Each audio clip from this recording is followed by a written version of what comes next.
ఒక వ్యక్తి తన నూతన సంవత్సర సెలవులకైతే ఇంటికైతే తిరిగి వస్తుంటాడు.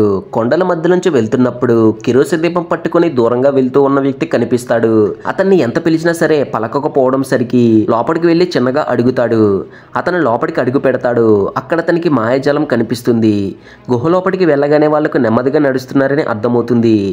జాక్కి అప్పటే చిన్నగా భయం కలుగుతుంటుంది. సడన్ గా బయట నుంచి సూర్యకాంతి రావడంతో భయంతో అటు ఇటు తిరుగుతాడు. భూతం కనిపించడంతో అక్కడి నుంచి అయితే పరుగు బయటికి వెళ్తాడు. ఆశ్చర్యంగా అక్కడ మొత్తం రాత్రి అయిపోవడం చూసి చాలా భయపడిపోతాడు. అడవిలో భూతం ఉందని గ్రహించిన జాక్ పరిగెడుతున్నప్పుడు చుట్టుపక్కలంతా చీకటిగా మారిపోతుంది. ఒక కారు కనిపించడంతో ఇంటికి వెళ్ళిపోతూ కారు పనిచేయకుండా ఆగిపోతుంది. ఇక్కడ ఎలా చీకటిగా మారిందని భయపడి ముందు వైపుకైతే పరిగెడతాడు. ఆ తర్వాత ఒక పెద్ద గుహలోకి చేరుకుంటాడు. ఆ గుహ అంతా చాలా చీకటిగా ఉండడంతో అక్కడైతే ఏమీ కానీ కనబడదు.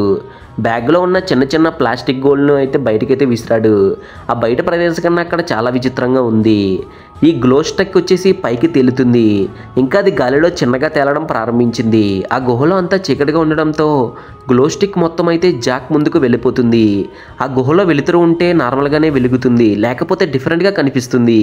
ఆ రోజు కొంతమంది ట్రిప్కి వస్తూ తప్పిపోయిన విద్యార్థిని వెతకడానికి వెళ్తున్నప్పుడు ఆ గ్యాంగ్లో మొత్తం గుహ బయటకైతే వెళ్ళిపోతారు.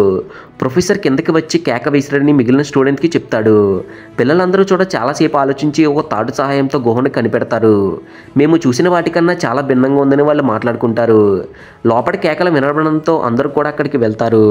కొంత లోతుగా ఉండడంతో తాడు సహాయంతో అందరూ కిందకి వెళ్తారు.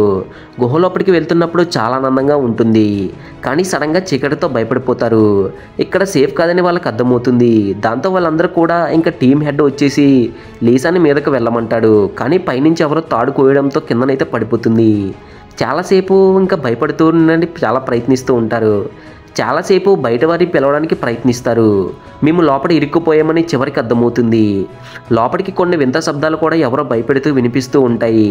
భయంతో గుహ లోపలి ఉండలేమని తెలివిగా చిన్న గుహ రంధ్రం ద్వారా బయటికి చేరుకుంటారు. ఇది భయంతో దెయ్యాలచే శపించబడిన గుహను అర్థమవుతుంది. అప్పుడే వాళ్ళ ప్రొజెక్టర్ అయితే ఆన్ అయ్యి ఒక సీసీటీవీ కెమెరా ద్వారా అక్కడ చిన్న షో అయితే కనబడుతుంది. ఆ షోలో వచ్చేసి ఒక అమ్మాయిని నా పేరు వచ్చేసి సేవిడ్, నేను ఇక్కడ గత 1000 సంవత్సరాలుగా ఇరుక్కుపోయానని చెప్తుంది. ఎందుకంటే తను అప్పుడే రికార్డ్ చేసుకుని అక్కడ పెట్టి ఉంటుంది. తన దగ్గర ఉన్న చిన్న చిన్న ఫొటోస్ని అన్ని కూడా తనకైతే చూపిస్తూ ఉంటుంది. గత 1000 సంవత్సరాలకి గత శపించబడింది, గుహ లోపలికి ఎవరు వెళ్ళినా ఎప్పటికీ తిరిగి రారని చెప్తుంది. ఈ వీడియో చూసిన తర్వాత ఎవరు కూడా బయట నిలబడగా ఉండలేరు. ఒక అమ్మాయి మొబైల్ ఫోన్ అయితే కాల్ చేయడానికి ప్రయత్నించింది.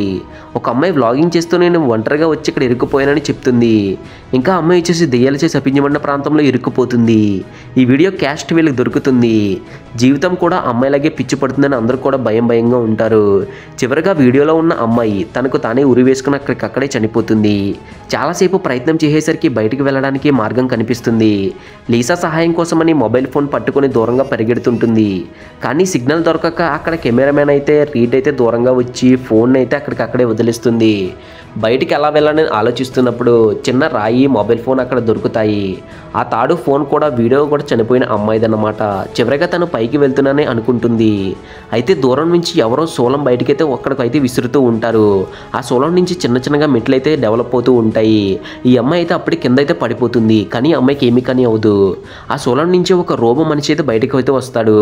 అప్పుడే అడుగు మనిషి అతన్ని వెంటాడుతుండో ఉండగా ఇతనైతే ఒక్క చేతితో ఆమెని చంపివేస్తాడు. ఎందుకంటే వాళ్ళు చాలా ఘోరంగా ఉంటారు. ఒక 1000 సంవత్సరాల గల అడవి మనుషులు మనిషి మాంసాన్ని వండుకొని తింటూ ఉండేవారు. అక్కడ కనిపిస్తూ ఉంటారు. మన హీరో అమ్మాయిని రక్షించే సమయంలో తన ప్రాణాలే కోల్పోతాడు. అప్పుడే రోబో అక్కడికి వచ్చి అతన్ని కాపాడుతుంది. నిజానికి నీటిలో వేగిన తనైతే బ్రతికేస్తూ ఉంటాడు. అయితే అడవి మనుషులు మళ్ళీ రావడంతో వాళ్ళని బాగా కొడుతుంది. చివరకు వీళ్ళు మనిషి చనిపోయే ముందు అందరినీ కాపాడుతుంది అంటాడు. నిజానికి అతను రోబో కాదు, మనలాంటి మనిషి. కాదు, ఏలియన్స్ అతన్ని బంధించేసి ఆ విధంగా అయితే చేస్తారనమాట. సో చివరికి అతను మనిషి కూడా చంపివేస్తారు. ప్రాణాలు విడిచే ముందు మీకు ఒక చిన్న రిమోట్ కంట్రోల్ రోబో ద్వారా అక్కడైతే చూపిస్తాడు. మీరు మీని చనిపోయినా సరే మా టీం మిమ్మల్ని కాపాడుతుందని చెప్తాడు. మనుషుల్ని కాపాడే మా లక్ష్యమని ఆ రోబో కూడా మాట్లాడుతుంది. ఇంకా తప్పిపోయిన జాక్ లొకేషన్ కూడా అప్పుడే కనిపిస్తుంది. అడుగు మనుషులందరూ కూడా పిల్లలు కూడా కనిపిస్తారు. అతను అందరూ జాక్ని అయితే చంపబోయి ముందుకైతే వెళ్తూ ఉంటారు. అతని దగ్గర ఉన్న గన్ కూడా బుల్లెట్లు అయితే అయిపోతాయి. ఆ గుహలో ఉండే గుంపు రావడంతో అందరూ కూడా భయంతో అరుస్తారు. గన్తో బుల్లెట్స్ కూడా అయిపోతాయి. అది టైంలో స్టిక్ అయ్యి నేలపై పడి అది మెట్లలాగా మారిపోతుంది. దాంతో పైకి వెళ్ళిపోదామని అందరూ కూడా అనుకుని దగ్గరికి అయితే వెళ్తారు. ఇద్దరు అమ్మలు అయితే పైకి వెళ్ళిపోతారు, కానీ పైన నీరులాగా మారిపోతుంది. అయితే అలా పైకి వెళ్తున్న సమయంలో గుహలో ఉండే మనుషులు అక్కడికి వెంబడిస్తారు. గుహలోంచి బయటకు వెళ్తున్న సమయంలో అదంతా నీటితో నిండిపోతుంది. అప్పుడే ఒక భూతం బయట నుంచి 2 చేతులు ఆమెను లాగేస్తారు. కానీ అడవి మనిషి స్టిక్ పట్టుకోగానే మెట్లన్నీ మాయమైపోతే చివరికి వాళ్ళందరూ కింద పడిపోతారు. అప్పుడే ఒక స్పేస్ నుంచి ఒక అమ్మాయి ఇచ్చి వీళ్ళందరినీ రక్షిస్తుంది. ఆ అమ్మాయి వచ్చేసి వాళ్ళని స్పేస్ లోపలికైతే తీసుకెళ్ళిపోతుంది. అది భూమికి చాలా దూరంలో అయితే ఉంటుంది. సో ఎవరు కూడా కనిపెట్టలేరు. ఎన్ని కోట్ల సంవత్సరాలను అక్కడికి చేరుకోలేరు. వీళ్ళైతే సులభంగా అక్కడికి చేరుకుంటారు. ఇంకా అక్కడ మంచి రోజులు అయితే తయారవుతూ ఉంటాయి. గైస్ మూవీ చాలా ఇంట్రెస్టింగ్ ఉంటుంది. కావాలంటే మూవీ నేమ్ కింద ఇస్తా చూడండి. సో వీడియో నచ్చితే ఒక లైక్ చేయండి, షేర్ చేయండి. ఇలాంటి మరెన్నో ఇంట్రెస్టింగ్ వీడియోస్ కోసం ప్లీజ్ మన ఆర్సీ ఫ్యాక్స్ తెలుగు ఛానల్ని సపోర్ట్ చేయండి. థ్యాంక్ యూ, జై హింద్.